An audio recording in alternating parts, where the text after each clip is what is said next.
This is a disclaimer. Before we get into the show, the things talked about in this podcast is props, meaning everything is alleged. Allegedly. Kick your shit, bitch. Happy Monday, y'all. Happy motherfucking Monday. This is Kicking Shit with Rich. Of course, I'm the man with the name of the show title speaking. I mean, shout out to the day one listeners and viewers. Shout out to all the people who got off their ass and made something shake. Shit, I already know that's the only twerking we could donate to around this bitch. So y'all get the cheers. Yes. Subscribe to the YouTube channel if you haven't. I mean, hit the thumbs up on this video and any other video that I'm dropping on the channel. You know, I'm trying to get all of y'all algorithm and fuck y'all feeds all up and shit, man. Trying to continue to build this channel up and shit, man. But on today's episode, over the weekend, the only thing that was being talked about that I was seeing for real was Young Thug and Shedeur Sanders, man. Shedeur Sanders. So we gonna save football for last. We gonna start it off with Young Thug. You know, Young Thug, he had a GQ interview. You know, he was wearing a weird ass outfit and shit, man. And Thug, he spoke on a lot of things. He spoke on people close to him betraying him while his life was on the line. You know, a lot of people felt like that was a diss towards Gunna, but it could go towards everybody who took the stand and said YSL is a gang. But Thug, he also spoke on new music. He spoke on him being one of the leaders of Atlanta and pushing their culture further and further into hip hop. He has a new album called U.I. Scooty. And U.I. Scooty, that's actually the name of one of the biggest stars in the universe. So that's where the name of the album came from.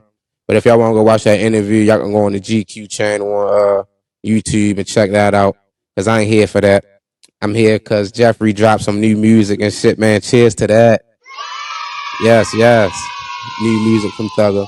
I was happy and shit. As soon as 12 o'clock came, I most definitely ran and hurry up and, went to the new music drops and had to get at it, a little listen and shit. So that's what I'm here to talk to y'all about on the Jeffrey side of things, on the Young Thugs topic. You know, Thugger back, y'all. He back with his first leading single since he been home from jail. You know, his first leading single. Of course, you know, his first appearance was on Lil Baby's Dumb and Dumber. That Lil Baby album faded fast as a bitch too, now that I think about it. But Money on Money featuring Future. You know, he got Weezy and Southside on the beat. So the beat was fire, of course. Thug verse was kind of stale. I felt like he ain't give enough energy for real. It wasn't, well, if he did give energy, it wasn't the energy that I was used to. You know, it felt like he kind of lost his mojo in the booth. You know, and he can't say slime this, slime that, and 730 this, and I'm a blood this. Well, Bick and Back being boo and all that stuff. Backlit bit bookies and all that stuff. He can't get into his blood, his blood ways like he used to and shit on the songs. So he got to wait till probation over and stuff, man. But Future and Thugger, they sampled that self from the old IG video from like around when Super Slimy first came out. You know, that's where the infamous Future line, "She belonged to the streets," came from that little video. And I was waiting, I was a little down a little bit when Jeffrey, I keep calling him Jeffrey like I know him, but when Thugger was rapping and shit, I was like, damn. It wasn't, like I said, it wasn't giving me what I was looking for because I most definitely anticipated it like a bitch. But yeah, once that little sample came on and then Future verse came on, well, before Future verse even came on, the beat swap and shit. So I was like, oh yeah, the song just starting off for real now. Now the song, yeah. Now we cooking with gas. But also I felt like Future and the beat, it carried the song since Thugger was lagging on the track for real. We could keep Thug on the chorus, but we could have just, we could do without his verse. In my opinion, Thugger, he gotta get back to his his wacky Looney Tune shit. He gotta get back into that bag. Like when he was wearing the dresses and all that type of stuff. That's when he was most definitely his creativity was off the charts back then, so he got tapped back into that wave. He ain't gotta wear the dress, but he probably was on hella drugs and shit too during that, but he can't take no drugs right now because of probation. He's subject to random drug tests So it's gonna be tough, but he most definitely got to step his creativity up and you know, yeah, find a way to get back into that shit that we all loved him for and stuff, man. But I'm still bumming old thug. I'm still bumming old thugger. You know, Slime season 1, 2, 3. Of course, Rich Gang the tour. Um, shit, anything you could think of. Super Slimy. Anything with Thugger, I'm still bumping the catalog from like 2012, 13, 14, 15, 16. Like that's my era. Like when it comes to like Atlanta music for real, that's when that shit was top tier, in my opinion.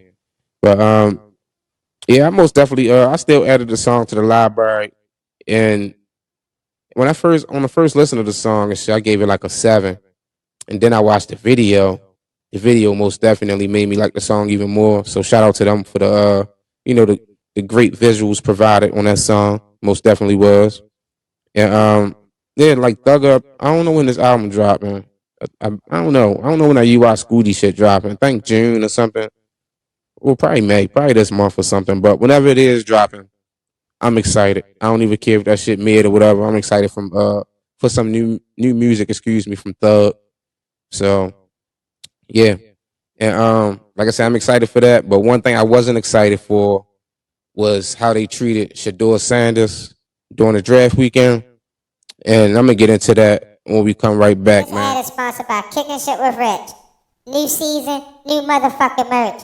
We got everything from t-shirts, backpacks, sweaters, hoodies, socks, candles, and more. Don't be the fuck selfish. Spend some money. The only way is up. Fuck the phonies. Kicking shit, bitch. Shedeur Sanders next up on the docket. You know, man, oh man, what a fucked up weekend for him it was, man. What a fucked up weekend. Everyone for sure most definitely thought he was going in the first round of the NFL draft. Yeah, I mean, he didn't get drafted in the first round, so motherfuckers was like, he for sure going in the second. You know, that didn't happen either. And man, oh man, they made homie wait to the 5th round, yo. 5th fucking round. And like, man, it was so many bullshit quarterbacks that got picked before him. Like that shit was disgusting. Most definitely was disgusting. And I most definitely believe it was some collusion going on. If you don't think so, you're a fucking fool. So them NFL owners, they most definitely got together and they had a meeting to try to like. I felt like they had a meeting, or they, you know, like they made some calls, you know, like you know, amongst each other to try to make an example out of Shedeur Sanders. So like, you know, the for some reason his draft stock started to drop as the closer the draft came, and like it was a whole lot of rumors and stuff. People like the scouts and stuff, and they was like trying to say like he cocky, Shedeur cocky. It it was rumors like swirling like Dion was trying to dictate where his son played at, and it was other motherfuckers just flat out saying Shedeur not good, and I don't know how if all them other quarterbacks that went for him is not better than Shedeur. It's not fucking better. And like they say a whole bunch of bullshit, man. Said a whole bunch of bullshit about it. It was crazy. But the only competition that Shedeur had in the draft, in my opinion, was K.S.W.R. You know, of course, he was the number 1 pick. So like I'm like yeah, but yeah, like I said, the rumors were swirling that Dion was trying to dictate where his son played, and the NFL owner had came out ways back and shit was like inmates don't run to jail. So that was like some real crazy shit to say, especially with you being the owner of an NFL team. That was like crazy to say. So anyway, I'm quite sure that they put a chip on Shedeur Sanders' shoulder that he gonna carry and shit, so he can like you know try to prove all the doubters wrong and stuff. It actually remind me of myself because you know like all the non-supporters, you know, they most definitely provided me with some motivation so I could you know show up on this show, you know, continue to go up and stuff, man. And you know they're gonna look back like, damn, I should have took him serious. I most definitely should have supported him and shit like that. But it's fine. But and they made my guy Shedeur, they made him miss out on more money. You know, since his draft stock, since he fell in the draft, you know, the higher the pick you are, the more money you get. So yeah, that's self-explanatory. And they had footage of Deion Sanders like reacting to the Saints and the Steelers drafting shitty quarterbacks. Y'all can go look that up, Google that shit, YouTube that shit. And man, everything was going wrong for Shedeur. They even had motherfuckers prank calling him, and it turned out that the prank caller was he was one of the Atlanta Falcons executive sons, and he came out and apologized for it and said, "Shedeur, I hope you accept my apology. Shedeur, I hope you don't.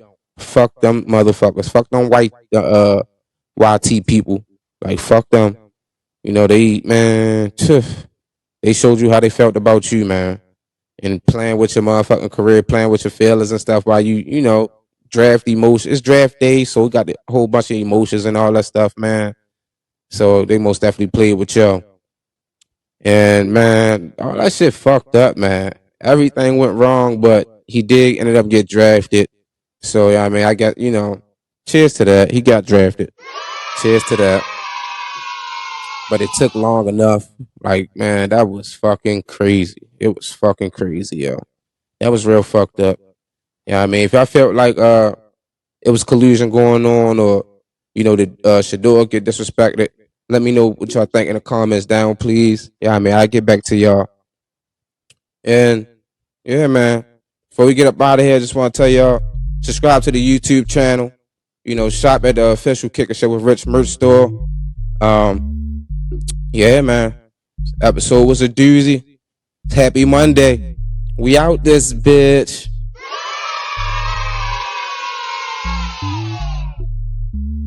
Kick your shit, bitch.